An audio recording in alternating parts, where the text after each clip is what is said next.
be connected, and there he is, ladies and gentlemen. Hello. The R&B God that is known as John Legend. What is up, man? What's up, brother? How are you? I'm doing well. How about you? Doing great. Man, listen here. This is a wild and crazy time that we are currently living in. Yes. Interested to know what shows have you and Chrissy been binge watching or that y'all gotten into during quarantine life? Oh man, well there's some shows we've been watching that we just finished watching the Homeland finale because we stuck with Homeland throughout. We watched that. We've been watching. What else have we been watching? Do you watch that Tiger King? Yeah, I ain't watched. Yeah. I saw yesterday that there's some new episodes, so I haven't seen the new. Oh, they put new episodes? I didn't know about those. Yeah. We've been watching Peaky Blinders. We've been watching. We produced a documentary series on HBO called "The Atlanta's Missing and Murdered." We watched that together. Yeah. You producing that? Yeah, we did that in conjunction with Rock Nation. We produced that together. We love a good amazing series. Yeah, it's really interesting, and you learn so much about how that story went down back then, and how they've only arrested one person for it, and there's a lot of questions about whether or not they've got the right person, or at least for all and kidnappings that happened back then. And we both enjoy crime stories, so we watch a lot of those type of crime documentaries and things. That's what's up. I know that you're very much so for the culture, very much so for social injustice and shining a light on that. And the work that you have done in the community is not to go unnoticed. So, anyway, thank you for everything that you have done for us as a people. I'm very interested to know, though, John, because I know you're a politics guy. I'm a politics guy myself. The other day, Diddy was on live with Naomi Campbell, and he was talking about holding the black vote. Like, we need to demand something from these politicians, and I will hold, the black vote during this election. Everybody's scared or whatever, scared of Trump or whatnot, but we need something for black folks. And I'm like, Diddy, I hear you. However, you should have been doing this during the primaries. Like, why? To me, it was irresponsible and reckless for him to say that we don't hold the black vote, because if you do that, then the guy that's in office is going to stay there. And I thought that the goal was to get him out. And so I just thought, I was just like, what are you doing? And you're saying this now when there's two candidates? Your thoughts on that? Well, I think we should, first of all, always make politicians believe that they have to work for our vote. Absolutely. So a lot of that needs to happen in the primary because we vote so overwhelmingly for Democrats in the general election. When it's time to choose between people who, some are more progressive, some are less progressive, we have to make our voices heard in that process. But the fact is, black folks overwhelmingly voted for Joe Biden in the primary. So when we had a choice between Joe Biden and other progressive candidates, I was personally for Elizabeth Warren. A lot of folks were for Bernie Sanders. But more black folks voted for Joe Biden than anybody else. And so if we're talking about, earning our vote, he was in a field of, 17, 18 candidates, and he won the black vote. So we're not a monolith. We don't all vote the same. And we all, I personally voted differently than a lot of black folks in the South voted. But the facts speak for themselves. Folks put him in a position to win the Democratic nomination, and black folks had a lot to do with that. And so I think our job as voters, as citizens, as constituents is to hold all these politicians accountable when we vote for them. So even when we vote for them, they should know that we have voices that need to be heard, and we have policies that will be beneficial to our communities that need to be pursued. And so that needs to continue before you vote and after you vote. Indeed. what are your thoughts on COVID-19 and black folks? At first, when it was first out, it was reported, and I saw this in another publication. It wasn't even an American publication. It was the Zimbabwe Observer, where they were saying that, at first it was resistant to melanated skin, and then it comes over here, and now, we have the highest death rate percentages with this. And so, and you still got people that still want to, like here in Texas, like the state opened back up today. We were the last to lock down and the first to open back up. Good luck, everybody. But knowing that we are the ones that are affected the most, but yet not so much to adhere to what is being put out there. Man, talk to us. Tell us to get our act together, man. All I'm telling everybody is don't listen to what governors and mayors say as much as you listen to what health experts say, because clearly black folks are being very heavily affected by this disease, and the reasons why we're more susceptible to dying and getting very sick to this disease is because of things that already existed that were products of the way black people have been treated in this country for years. Right. So if you look at us being more likely to be exposed to pollution in our neighborhoods, us being in segregated neighborhoods to begin with, us being treated differently when we go to health centers or hospitals. All of those factors factor into why we're more susceptible to this disease now. We're more likely to have asthma because of pollution we're exposed to in our neighborhoods. So all of these things are pre-existing conditions that make us more susceptible to the disease now, and that's why you're seeing us dying at higher rates than other folks are to this particular disease. But anybody can get it. Anybody can pass it on. And so whatever myths there were out there about certain groups being immune to it, anybody can get it, and even if you don't have symptoms, you can pass it to somebody else. And particularly, we have to be careful with that when we're dealing with our elderly loved ones, because they're dying at extremely high rates, particularly in nursing homes and other facilities where they're in large groups and kind of close together. Those are the most dangerous situations, and that's where we're seeing a lot of the deaths. We're seeing them also in jails and prisons. We're seeing them also in meatpacking plants. So there's certain types of environments where I think the virus spreads more easily, and we're seeing big outbreaks in those places. And so we have to pay special attention to those. And no matter what any politician says about wanting to open the economy up, don't participate in the economy at the expense of your life and your health.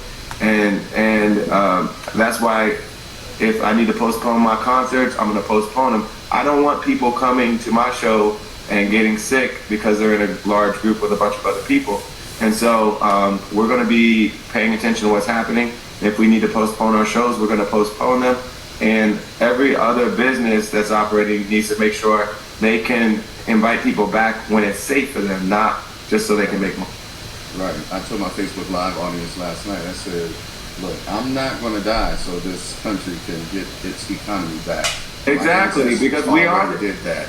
Exactly, and we are the economy. We, us spending, us going to restaurants, us, like everything we do is what makes the economy go. And if we're not healthy and if we're not well, then it doesn't matter. Like we have to be healthy and well for the economy to work to begin with. Period. Let's switch gears, man. New music is out. I do a feature on the Quiet Storm called Love Stories, and just Wednesday night, the Love Story dedication song was Conversations in the Dark. And I know you've got a Bigger Love that's out, and then this new studio album. I'm sure you're cooking during quarantine life. So, what has this process getting the new album together been like? We are cooking. It's actually we're at the seasoning stage, I think, of the cooking, because we've already got the main ingredients in there to extend our metaphor. We've already got the main ingredients. I've already written the songs. I've already put my vocals on all the songs, and we've got some great features that we're going to solidify. Most of them are done already. A couple more need to be done. And we have a little bit of strings and horns that need to be added, and then the mix. Bringing back instrumentation, John? Oh, always. We always have the live instruments on the album. We've never not done that. And It's going to be a really soulful, sexy album. We're doing all the finishing touches over the next few weeks, and hope to put it out early summer. Nice. Speaking of summer, you know, we are coming up to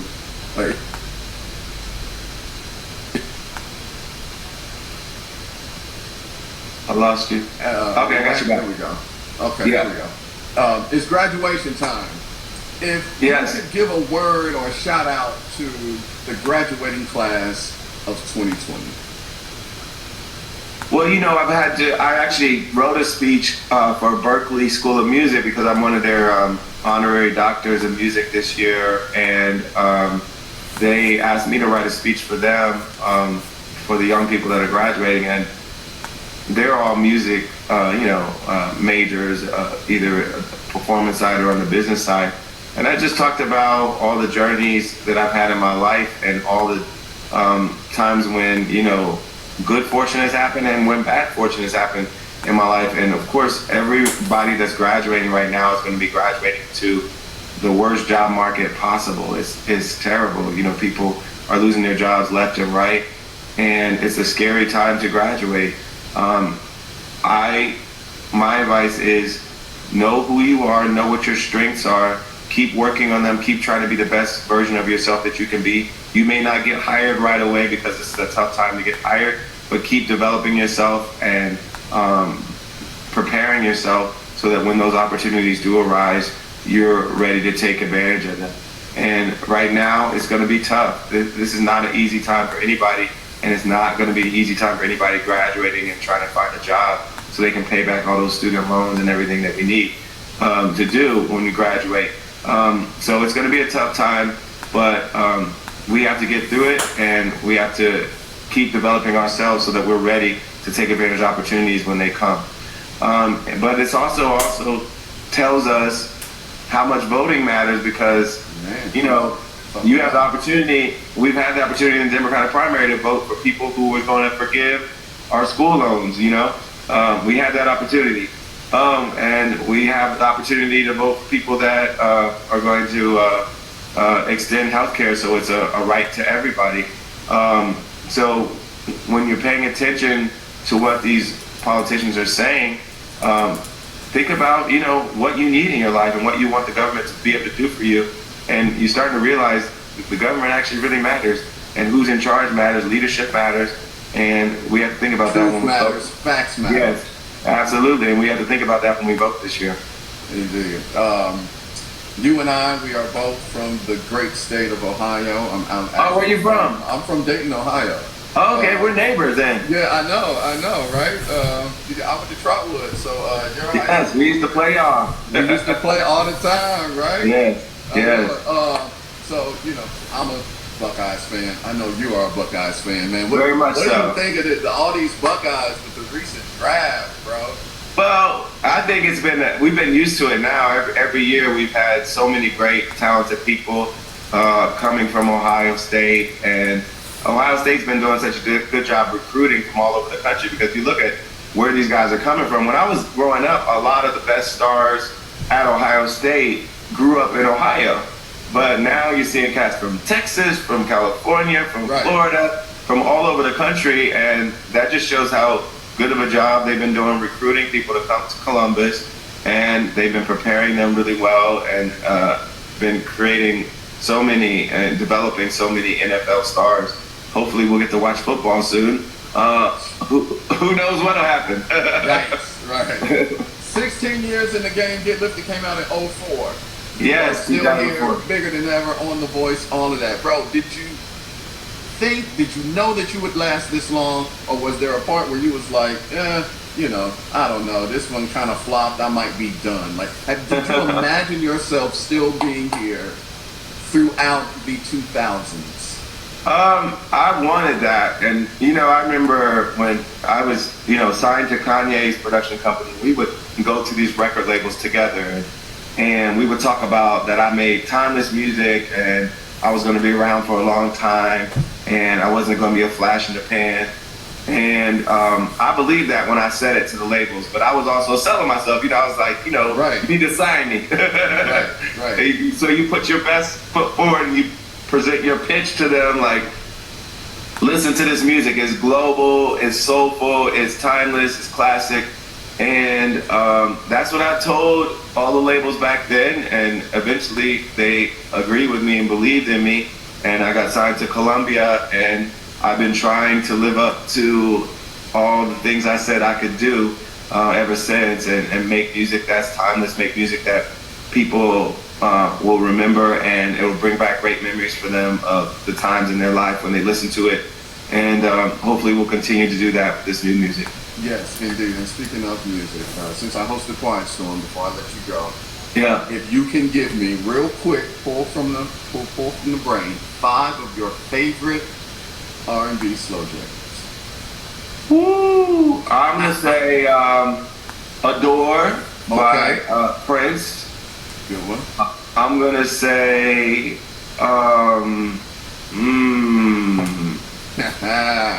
hold on, let me think about it. I gotta put Marvin Gaye in there. I'm gonna say "Distant Lover," Marvin Gaye. I just played that last night. The live version. The live version, yeah. Yes, to be specific. Let me think about it. True slow jams, true Quiet Storm slow jams. Heaven Must Be Like This, Ohio players. I gotta shout out Ohio. Then I'm gonna say Nothing Even Matters by Lauryn Hill and D'Angelo. Ooh, John, come through. And then I'll do a new song. I'll do kind of the new version of that, Daniel Caesar and her, Best Part. Best Part. Yes. Ladies and gentlemen, John Legend, the single Favorite Love. It is available right now everywhere. 7 Studio. We're going to get it this year. Are we going to get it this year? Yeah, this summer we're going to get it. We're going to get it. You're going to get it this summer. Man, the aptly named John Legend, a legend. Oh, would you do Verzuz? And if you did, who would you see yourself going against? Everybody asks me that, but I feel like the verses are best when it's producer, writers, who have been behind the scenes. Artists. Bro, I agree. Yes, because the whole point of verses is you're learning, oh, they made this song too, oh, they made that song too, and you hear all the hits they have on all these other artists. And that's more exciting to me than, this is a song that I put out. Because if you know the songs I put out, if you've been following my career, but you might not know that Babyface did this Whitney Houston song, or that Teddy Riley did this Michael Jackson song, or that, Jimmy Jam and Terry Lewis did this Janet Jackson song. So I think it's better when it's producers or writers that were behind the scenes showing you all the list of hits that they made for other people that you didn't realize that they did. That's more exciting to me than just hearing me tell you the songs that you already know that I did. That you already know. I'm with you, man. And I agree. I totally agree. Man, thank you so much for your time, bro. This was amazing, man. We're looking forward to it, man. Keep it up. Tell Chrissy to keep her foot on their necks. She will. Indeed. All right, my G. All right, brother. Take care. Peace.